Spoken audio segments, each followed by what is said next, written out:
Watch Wars.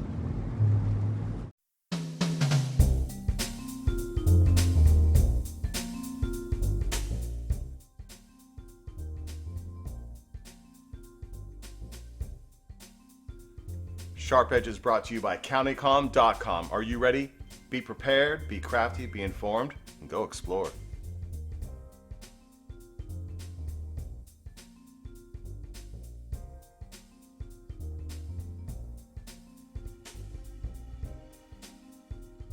Watch Wars. You know, it took me all Saturday to make that intro, but I love it. And here we are at our first episode of Watch Wars. The overarching principle is to probably reduce some redundancy in my collection.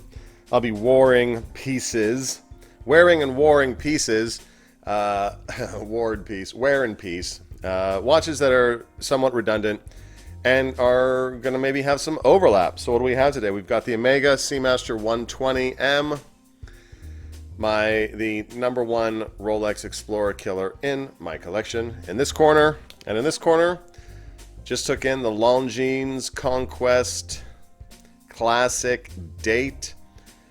I've had so many problems trying to photograph this without all these goony reflections and still having challenges. This is probably one of the most high polished watches I've ever owned. So why are we looking at these two? Let's pop up some dimensions to get some frame on what it is we're looking at here. In the left corner, 36 millimeter Omega Seamaster, 120 meters water resistance. Amazing. This doesn't usually come on this bracelet. It usually comes on the Brosnan era 9 link. I really rather like it on this. I guess I'll call this the 5 link because it's got those itty bitty links in there. It looks great on this bracelet for sure. Longines, 40 millimeter, a rather unusually long lug to lug, which is going to cause your boy D some issues in a minute. But push down crown and only 50 meters water resistance. And if I'm being honest, I can't wait to put this watch into a just one watch episode, because the only negative on this watch probably is that lack of water resistance. 50 meters, oh my gosh, but she's so thin, but she's so tall. So yeah, gonna be a thing. Let's pop these on wrist. So 36 millimeters, and this wears like a prince. Look at that. And even though, okay, 6.5 inch wrist, even though you might think that 36 millimeters is too small for you, it all depends on the lug to lug. That's what really determines wrist presence. And every time I wear this watch, I'm reminded, you know what? It's not terrible that the AD hasn't called about your Explorer yet. I love this watch. If you're going to hunt this watch, cast a wide net. Omega Seamaster 120. A lot of sellers don't know the reference number for this watch. I'll pop it up. Some of them do, most don't. It's a rare bird out of the JDM, and she is absolutely gorgeous. They also make it in blue dial. They also make it in quartz. They also make it in a smaller diameter aimed at the ladies. So that is our Omega Seamaster. Longines. I have to say right off the bat, love the hands. Let me get that hand a little bit. Come on. So you can see that sword hand. Gosh, they did a great job with these hands. Something you can't really tell in the promo pictures is that tapestry-like dial. Pretty gorgeous. And whereas the Seamaster leans more towards the sporty side of the Explorer aesthetic, this leans a little more towards a dress side. Look at all those high polished surfaces. Ugh. Gosh, kind of a nuisance if I'm being straight up. Double butterfly deployant and a really rather nice display case back. Gosh, this thing is so thin. I would gladly give up a little bit of the thinness in favor of a screw-down crown 100 meters. And maybe dial back this polish a little bit. Let's get this one on the wrist. Now, as I mentioned earlier, gosh, lug to lug makes me look like an 8-year-old wearing his dad's watch. Look, It's super thin, but dang, that almost starts to, I guess it doesn't really overhang, but it has the illusion of overhanging on my wrist. But she's gorgeous, and if you can get this at the right price, these two are pretty, I paid less for this watch than I did for this, but they're pretty comparable on most days. Gosh, it's hard to say. I bought this several years ago. Time was you could get these for like $850-ish.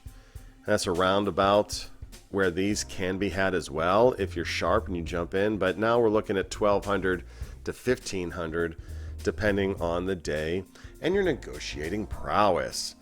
But I have to say, she is pretty gorgeous. I can't wait to take the time to study it more and drop it into a Just One Watch episode. This could be a great performer for someone.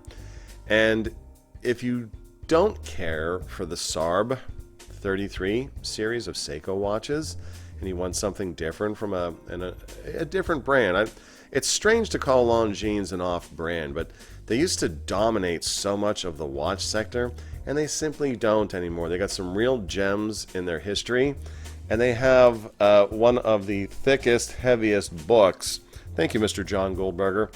The only other one that's as big is this Omega Journey Through Time.